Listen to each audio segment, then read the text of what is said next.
আমার সাথে আমি রাত্রে ৯টার দিকে ঘুমাই রয়েছি। আমার দরজা ভাঙ্গে লাঠি দিয়ে ঘর কুপাই আমার ঘরে ঢুকছে। ঘরে ঢুকেই আমার মুখ চেপে ধরেছে। মুখ চেপে ধরেই মানে যে কোনো কাজে আমার গায়ে হাত দিতে গেছে, আমি দিতে দিইনি। না দেওয়ার পূর্বে আমার বাচ্চাটারে গলা চিপে গেছে। বলছে, তুই যদি গায়ে হাত না দিতে দিস তা তোর গলা বাচ্চা মারি ফেলাবো। পরে আমি ওর কাছ থেকে কাড়ি নিয়ে খাটের তলে ছড়াই দিছি। দেওয়ার পরে ও আমার খুব মারধর করেছে।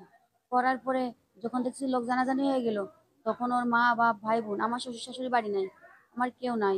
ওর মা বাপ ভাই, ভাই নেই, মা আছে, বাপ আছে, আর বোন আছে। এই তিনজনে এসে আমার খুব মারধর করেছে।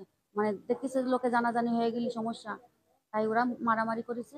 যে কোনো বেশি আমার মারি ফেলাতে চাইছিল, পারিনি, আল্লাহ আমার বাঁচাইছে। তার নাম সুহাগ। আমার দেওর হয়, চাস্তো দেওর, আপন চাস্তো, মানে একই শরীর আমরা। জি। কার সাথে? না না, আমার সাথে এই প্রথম দেখা তার। সে বাইরে থাকতো আমার বিয়ের পরে, তার সাথে কোনোদিন দেখা হয়নি। এবার এসে সে আমার প্রথম দেখছে। হ্যাঁ, দেখার পরে এটা ঘটছে। তার সাথে আমার কোনোদিন দেখা হয়নি। এখন চাচ্ছি ওর চরম শাস্তি হোক।